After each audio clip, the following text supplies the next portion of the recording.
Welcome to another edition of the Hail to Michigan podcast. I'm your host tonight, Matt, and I'm joined as always by our co-host, Contown, for a preview of the Big Ten championship game.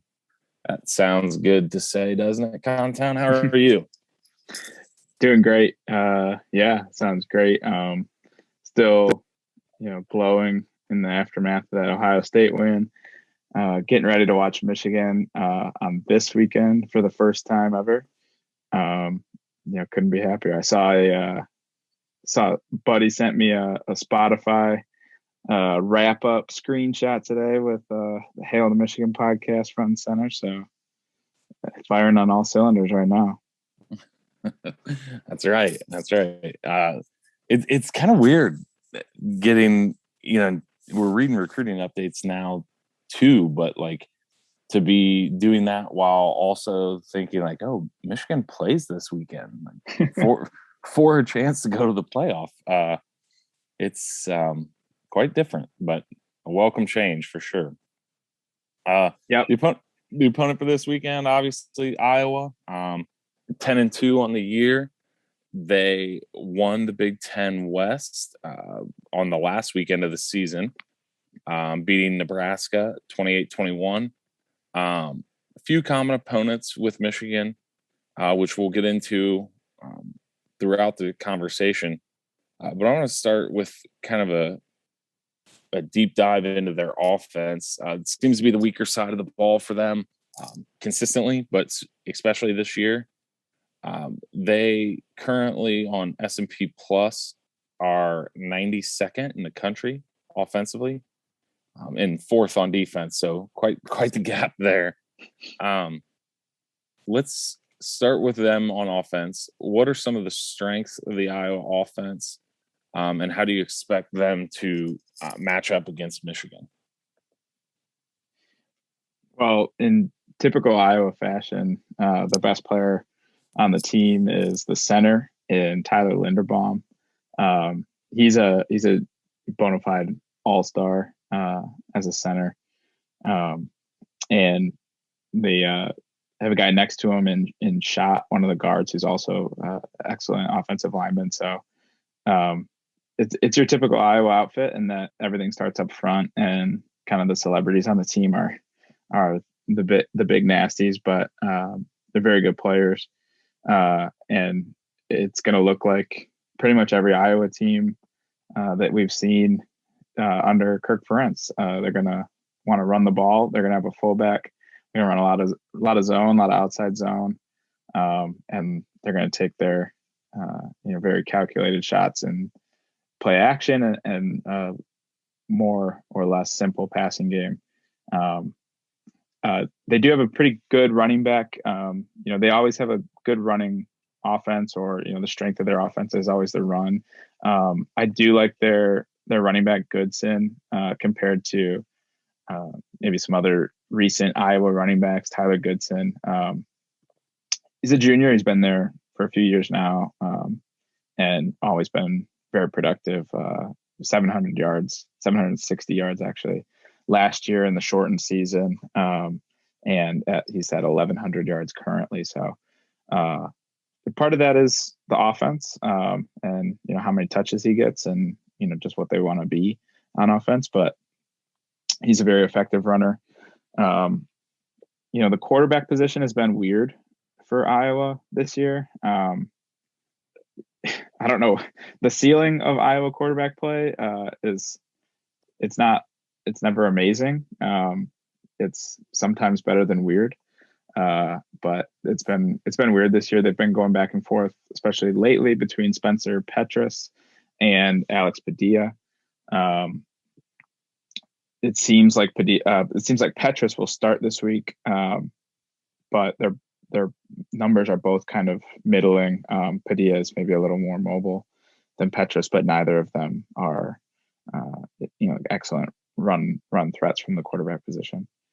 And then, the passing game is kind of a typical Iowa passing game. A lot goes to the tight end, Laporta. He's not the best tight end they've had, which is tough competition because they're obviously one of those schools you would talk about for tight end U, with guys like Kittle and Hawkinson in the league now. But he's one of their safety blankets for that passing game in the air. Yeah, I think he, outside of the linemen for sure, but I think both Goodson and Laporta are, the main two focal points. The receivers, they're not known in the past for being great either, but even this year seems like a little bit of a down year for them at wide receiver. So like those, I think would, if they limit Goodson and shut down Laporta, I mean, it's going to be tough for Iowa to move the ball overall. If you haven't, you mentioned Linderbaum a little bit, and if you other fans have not seen this guy yet, he's getting a ton of buzz on draft Twitter and things like that. But just Google search Tyler Linderbaum clips, and it's fun to watch. He's a great center. And actually, a couple of their linemen. Connor Colby has kind of struggled this year, but I think he will be a good player. He's a true freshman. I think he'll be good in the future. I had higher hopes for Jack Plum, their left tackle. I kind of liked him out of high school, but he hasn't graded out all that well this year. I went back and looked. I was thinking about this as I was traveling today. I was thinking about the last time we played Iowa, and it was 2019, and that was, as some fans will remember, one of the worst combined offensive performances. There was 500 total yards between the two teams that day. It was 10-3 was the final score.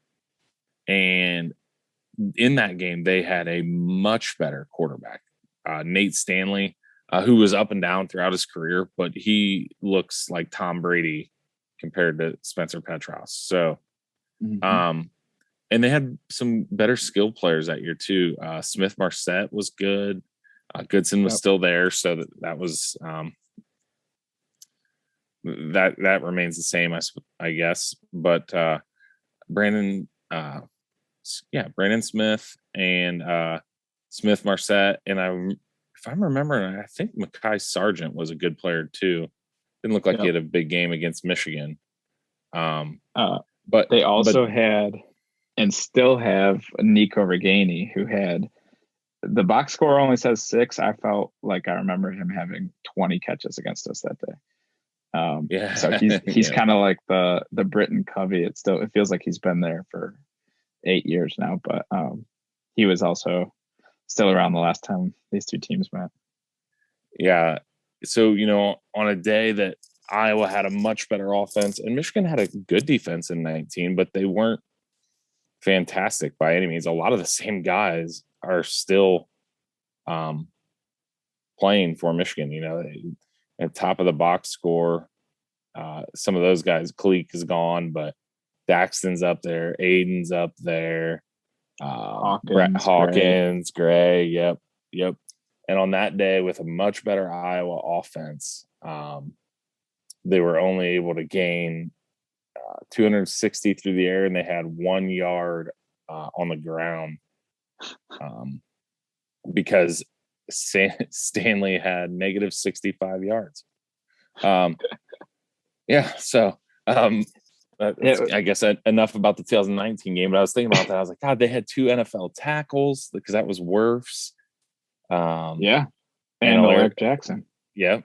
And I was just thinking about it, and I'm like, man, that Iowa offense was like one of the better units, and Michigan wasn't that great on defense that year, and it was 10-3, and Iowa crossed the 50 like once. Obviously, new scheme, new players, everything now. So enough about the 19 game, but I agree with your points on Goodson. I think he's a great back. Earlier in his career, I actually was happy when they had the other backs in because I thought he was vastly superior. Kind of a well-rounded kid too. He's got 200 yards receiving this year.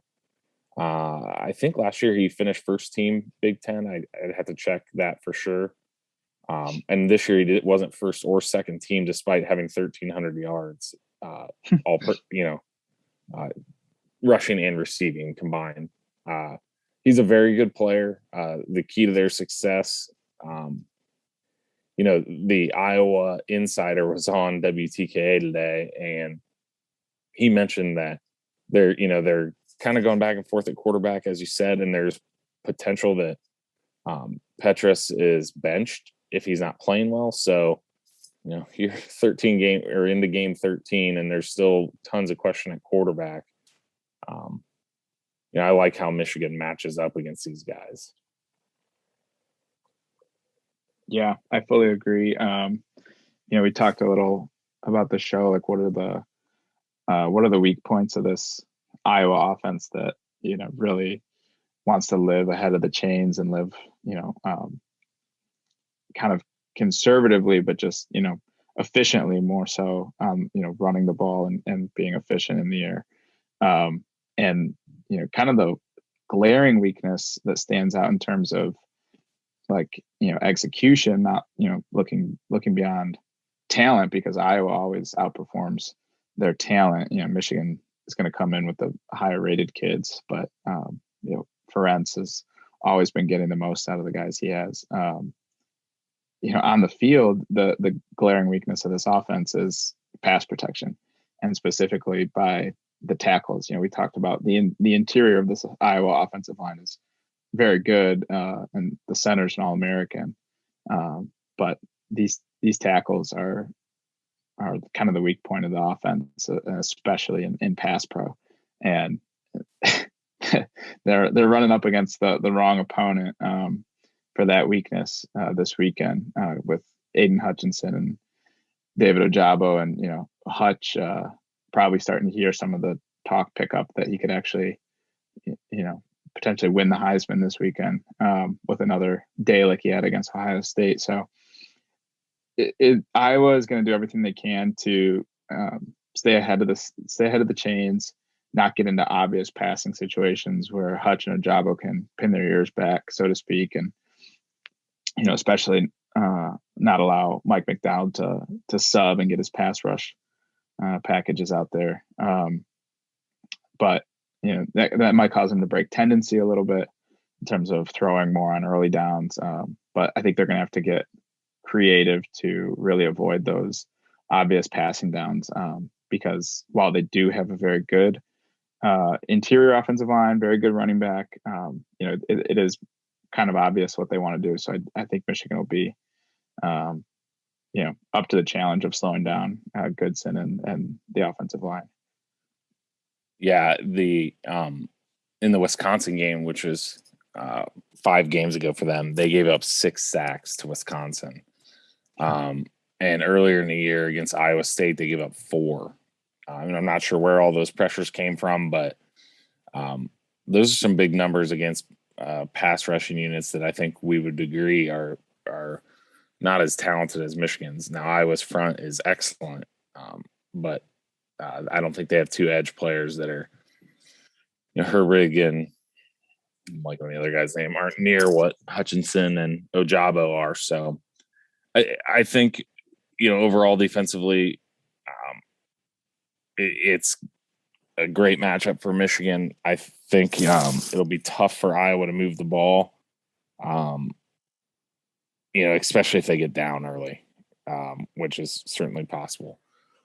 Let's switch over to the Iowa defense.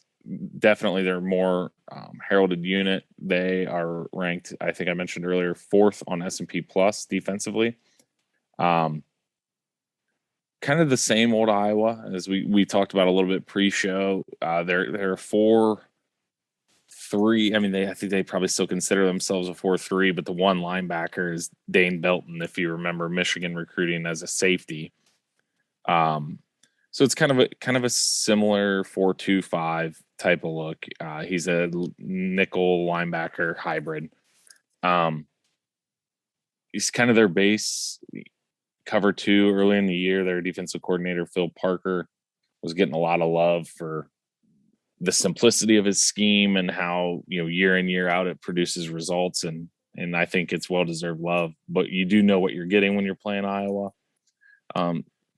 tell me your thoughts a little bit on Michigan's offense against that Iowa defense. Yeah, so like you said, it's I know you and I, Matt, were definitely thinking about Phil Parker a good deal this offseason when Michigan was looking for a defensive coordinator. And one of the things about Parker is he's barely changed schematically, what he wants to be throughout his 10-year career as Iowa's DC. It's actually his 13th year at Iowa. But for a decade, he's been putting the same defense on the field. And for a decade, it's, usually top 10. So consistent, you know what you're walking into, but at the same time, there might not be a better coached unit out in the country because they still, as predictable as they may seem, still churn out elite results. This unit is interesting. I feel like a lot of Iowa defenses in previous years have had at least one just like absolute terror somewhere that you had to be aware of. We talked a lot about the 2019 matchup between these two teams. It was AJ Epinesa, right? Mm-hmm. And he was a first or second round draft pick, early round draft pick, very good player. He was a 5-star recruit, and Iowa doesn't get a ton of 5-star recruits. So no. So he was great. And, there's been guys like that in the past. They've had, great linebackers like Chad Greenway and, up and down the field, Desmond King in the backfield. So defensive backfield. So this Iowa defense seems a little less kind of star heavy to me. We talked a little bit about that before the show. Like, is there someone on this Iowa unit that is a household name, even throughout the conference, let alone nationally? The one corner, Riley Moss, is excellent, and I believe he was just named first team All Big Ten for this season, and he's a very good player. I don't know what his NFL draft stock is, but he's also going to be playing this game injured. He has a PCL injury in one of his knees. He's playing, and I think he'll probably hold up fine, but he might not be his normal self. Another very good player for Iowa is the one defensive end, Zach Van Volkenberg. He's a little bit on the lighter side at 267 pounds. They list him at, but he's a stout player, and he's the guy they're going to look to get pressure on the quarterback. But other than that, it's kind of a lot of guys that do their job. We talked about 4-3 is your base defense, pretty much what they're going to line up in every time. I think outside of Van Valkenburg, the D-line is kind of just okay. And they're going to be one of the lighter units that Michigan has seen. I don't think they don't list either starting defensive tackle at over 290 pounds.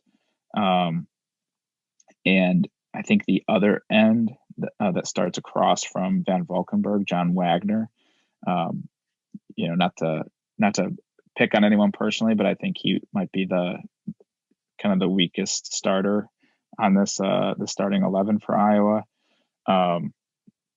So this could be a good game, kind of against what you might think of when you think of where can you have success against Iowa. I think this could actually be a game where Michigan's offensive line gets good push, just in part because, it's obvious we just ran for 300 yards against Ohio State. It's been the identity all year, right? But I think the kind of size and maybe overall talent level of this Iowa defensive line has left them susceptible to some of the bigger offensive lines this year.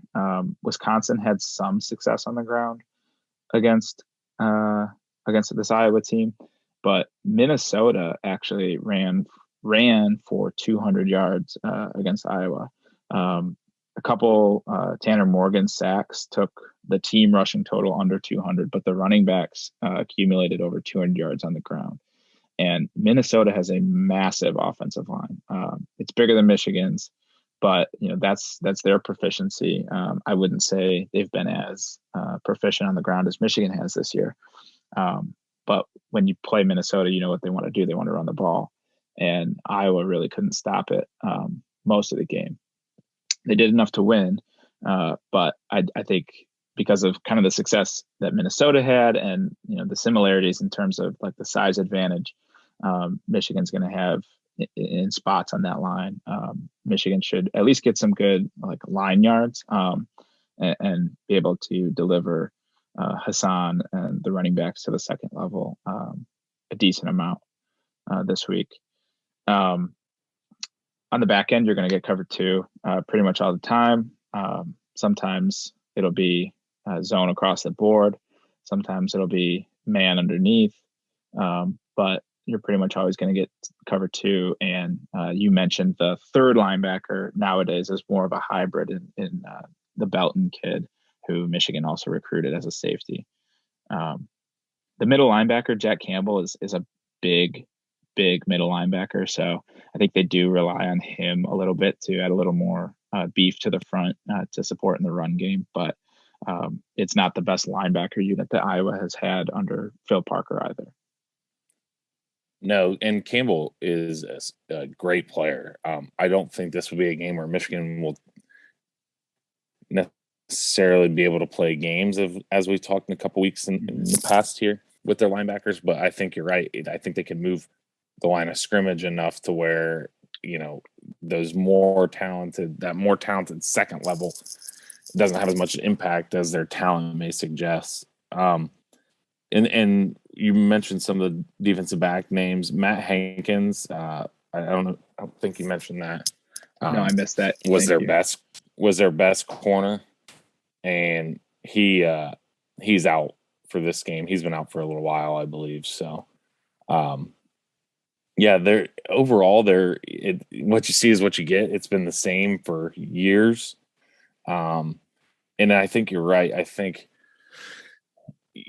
just overall game philosophy. I think one of the ways Iowa gets to a potential victory is by winning the turnover battle, and for that reason, I expect Michigan to have a relatively run-heavy, more conservative pass game strategy, because I just don't think that they're going to respect that Iowa offense to do much. So, could be another heavy run-heavy game with taking, calculated shots and in the pass game.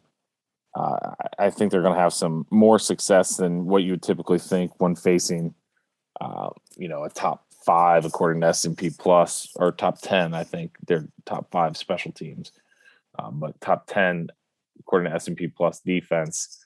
I think a lot of that plays into the fact of the Big Ten West schedule. Yes. I mean, their last 5-6 games were all Big Ten West teams, and outside of Purdue and Wisconsin's run game now, those aren't exactly elite offenses. And Penn State was moving the ball pretty well against them prior to Clifford's injury. Yep. So I think yards will be there to come by. I got to continue to finish drives. Red zone stuff was excellent last week. So if that can build into a little bit of momentum there in the red zone, that would be great. Yeah, they're weirdly, I think more if you're looking for kind of the stars on this defense, it's more so on the back end. But they're weirdly less, efficient, or some of the advanced stats favor their run defense. I think some of that is, like you mentioned, the schedule in the Big Ten West. Some of it is schematics. They're, going to put a lot of guys in the box too, and play the safeties close. But if you look at their some of their EPA numbers, their EPA per pass on defense is significantly lower or worse than the EPA per rush and their success rate against the pass on defense is also worse than their success rate against the run. And that's not facing a great string of quarterbacks on their schedule. Purdue threw for 375 yards against Iowa. And then, that's the best passing attack they saw this year outside of, if you remove the Penn State game because of Clifford's injury, Purdue would be the best passing attack. And maybe even if Clifford didn't get injured, Purdue still might be the best passing attack. But, Talia had Maryland's got a good passing game. Talia threw 5 interceptions and never really was able to get going. Riley Moss was just named this last week Big Ten Defensive Back of the Year. And that's Phil Parker's 5th Defensive Back of the Year in the Big Ten. So super well coached unit, but I do think there are plays to be made in the air, especially if Michigan is being effective enough in the ground game such that the safeties are playing closer to the line and we can set up play action shots. But yeah, Micah Hyde, Desmond King, Josh Jackson, Amani Hooker, and now Riley Moss. So Phil Parker can coach. Yeah, no kidding. Good night. That's a list. I just feel like overall they're people are talking about a lot about a look ahead spot for Michigan. This absolutely would not be a look ahead, maybe a letdown a little bit from the effort of last week, but look ahead, no way. I mean, everything is on the table here, but Penn State did have 17 points at halftime, and Clifford got hurt right around halftime. I can't remember if it was right before or right at the start of the third. It was right before. He didn't come back out of halftime dressed. Yep. So you can score on this team for sure. It's probably going to be a low scoring just because of what I suggested with kind of how Michigan may favor attacking them stylistically, and then Iowa's offense I don't expect to have any success. And Iowa absolutely will play the field position battle. I mean, their special teams are very good. And their punter especially is excellent. So they will absolutely play, willing to muddy the water a little bit and just make it a fist fight, which I feel more confident than usual in Michigan's ability to win that and not kind of trade ugly stuff. Anything else on their offense or defense you want to highlight before we get into the prize picks? No, I don't think so. You mentioned the punter, which is good. He's typical Iowa. They've got a great punter. I'm having PTSD flashbacks to their punter hitting the punt against Michigan in the 2016 game that bounced on a right angle out of bounds at the 1 yard line that set up the safety, which ended up being the difference in the game. So, typical Iowa. They've got a great punter, and I fully agree. I think the idea that there's a look ahead here is, it's silly. It's the first Big Ten championship game that Michigan has played in. Chance for everyone to get their first ring. I mean, obviously, nobody on this team has a ring. Jim Harbaugh doesn't have a Big Ten championship ring. Hasn't won the Big Ten since he was a quarterback here.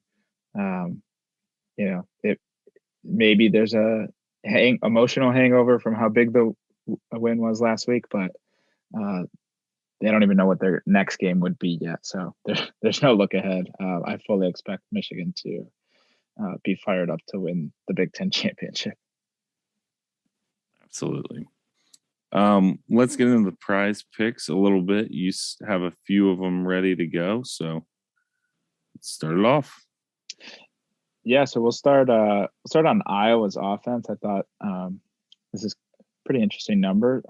Over under Spencer Petras throwing for 500 or 500, 500. 156. Yeah. He might not do that in 5 weeks. Spencer Petras over under 156 and a half passing yards. I'll say over. I think they're going to have to pass in the game. I think schematically, Michigan, even from the jump, will try to force their hand a little bit there. And then I expect Michigan to be leading. So I would think they're going to have to at least throw. So it may end up ugly for him and he may still stay under, but just by the volume, I think he's going to go over. I agree with your game flow reasoning there. I'm going to go under just for the reason that we might see Padilla as well. And, maybe in a situation where they're trailing, they make a quarterback change because of Petras or because of, just wanting a different energy with the offense. So I'll go under just because I think I think we're going to see both quarterbacks. Padilla actually he's throwing for 75 and 80 the last couple of weeks, but 200 yards against Minnesota. So I think he might eat a little bit of Petrus's stats this week. Staying at the same position, I'll switch over to Cade and go 198 and a half passing yards for Cade McNamara. Oh, under. Their secondary is just I just don't think it'd be smart to try to attack their secondary unless they force Michigan's hand, which in that case, he's good enough to beat their players if they're going to stuff the box. So I'll still say under. I don't think that's going to be the game plan. I think it's going to be a run heavy attack. I agree. Although I think I'm gonna go over. It's such a low number. It's a low number, and I don't think it's going to be a Purdue game where Cade throws for almost 400 yards and passing is 80% of the offense. But Brock Purdy or Iowa State threw for 250 yards against Iowa. Purdue threw for nearly 400. I think there will be enough plays to be made in the air that Cade gets at least to 200 yards in the air. Minnesota also threw for 220. I'm going to pull up the Nebraska game real quick. But I think 200 yards in the air is there. I think Michigan will be efficient enough in the run game to set up a couple play action shots or that the D-backs have to play a little more aggressive and Cornelius or Andrell or Roman Wilson will get behind a defensive back once or twice and it'll get Cade over that 200 mark. Okay, let's go to the running game of Michigan. Hassan Haskins over under 104.5 rushing yards.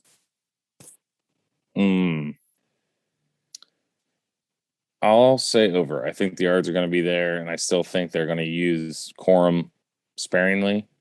And yeah, I guess Edwards certainly could eat into that total a little bit, but I'll say over.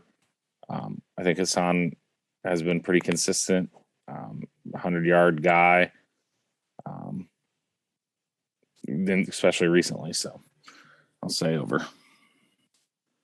I agree. I'm gonna go over. I think what we talked about regarding Iowa's defense. I think our offensive line should be able to move this Iowa defensive line a little bit, and Hassan is not a guy from a defensive standpoint that you want to get to the second level and allow to get downhill. He almost always makes the first guy miss, and if the first guy is happening at 2 or 3 yards, it's going to be an efficient day for him. So I'll go over as well. Last one. This is not on Prize Picks. I'm making up as I go, but it has potential postseason award implications. It's over under 1.5 sacks for Aiden Hutchinson. I'll go over. Nick Herbig had 2.5. Hutchinson is way better than him. So he may only get 2, but over 1.5. I agree. I'll say he gets at least 2. Especially, Michigan, we certainly hope will be out in front for the majority of this game. Second half, Iowa probably be a little more pass heavy than they want to be. And, I think everybody knows what we're looking at with Aiden in terms of this legendary single season he's having. So, yep, Herbig got 2.5. I think Aiden can get 2. And I don't think he'll leave the field, really, even if this gets out of hand. So I think Michigan wants him to have the numbers that will allow him to be recognized nationally too. So over. Yeah, I was thinking about your comment about, early in the year, you said, I think we're really witnessing kind of a special type season from Aiden. And I was just thinking about that. Like, yeah, I agreed at the time, and it's definitely held true, but like Heisman, I just thought about how insane that would be. In the history of the award, there's obviously been one. And if they would be now a second and both guys played for Michigan, whew. That would be it would be incredible. It would be incredible for Aiden. It would be incredible. Just that the only 2 times it's ever happened would be University of Michigan players. If you're Mike McDonald and staff, it's unbelievable recruiting material.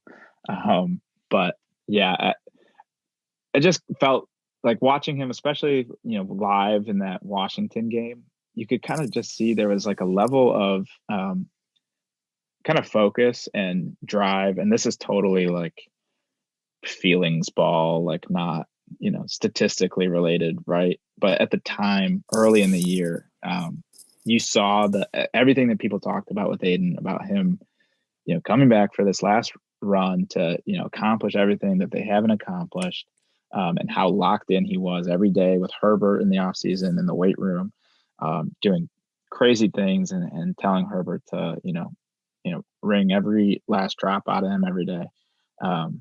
It just felt very real and like he was having a very special season. Some people want to compare it to other great defensive seasons that haven't won Heisman's, like Ndamukong Suh's last year at Nebraska, or recently Chase Young's year a couple years ago at Ohio State. But I think it's just a very, like, the perfect situation for Aiden to win it, in that there's not a great offensive player out there this year that is like obviously deserving. There's no Lamar Jackson or anyone like a Derrick Henry, who's just taking over every game for a championship contending team. And if Georgia kind of does what they do to most opponents against Alabama this week, Aiden is going to be kind of the only standout player, assuming Michigan wins on a playoff team. And it would just be, I think, really fitting for what he's meant to Michigan's season, that he wins the award. He's clearly the most outstanding player on Michigan's team. Michigan's defense is doing so well because of the pass rush. And a lot of that is David Ajabo, but a lot of that is just Aiden being unblockable, 95% of the time. So it, takes the right things happening this weekend, but I think I think it's the potential for him winning the award is there this weekend. And I think, if everything goes right, he deserves it. I agree with just the down class. Like, this is a perfect time for a defensive guy to win it. Um, and, I know team success, it shouldn't necessarily be like a deciding factor, but, are you going to give it to, say, Alabama loses? And are you going to give it to Young or Stroud or both guys that aren't in the playoff? They're quarterbacks, so they've got all the fancy numbers, okay, but it's an interesting class. It's one where there is a chance for sure. So, okay, that wraps up that the over unders. Let's get into score predictions. What do you have? So, and I know the line is sitting right at about 11 right now. I think it opened at 10 or 10 and a half, and it's maybe inched up a little bit. Depending on where you look, I think SP Plus has us about 74% probability of winning. Parker at Stats of War has us about 84%. So it's kind of right in that, 3/4 to 5/6 range. Michigan, Iowa's a team that can keep a lot of games close because of how sound their defense is, how sound their special teams is, and just the style of play on offense. You're not going to get as many possessions as you would a team like Maryland. But I do think a lot would have to go right for Iowa and wrong for Michigan for this game to be close. I think a ton would have to go wrong for Michigan for Iowa to win this game. That's been their formula. They have games where they win the turnover battle 4-0 and 4-1. But Michigan has been so sound in terms of protecting the ball, running the ball, and playing great defense and special teams themselves that I really think Michigan will win somewhat comfortably. I think they'll cover. I'm going to say 31-14. I think Iowa is projected, depending on which advanced stat you like to look at, between 12 and 17 points. I'd be very surprised if they got to 20 on this Michigan defense. I think if Michigan gets to 20, they'll win. And I think the team is just too focused on finishing this great season. So let's say 31-14 with, kind of like a late moment where it kind of feels like, Michigan puts the game away with like either a, Chunk Haskins run or like a pick six or something. But, and Iowa's kind of passing and trying to catch up late, but Michigan will pull away late, 31-14. Yep, I'm pretty close to that too. There obviously always is potential for upset, and Iowa has made kind of a habit of winning when they're not expected to. But I just don't see how their offense stays in the fight long enough. So I actually am projecting a little bit bigger margin. I've got 34-10 Michigan. Any other thoughts before we wrap it up? No. I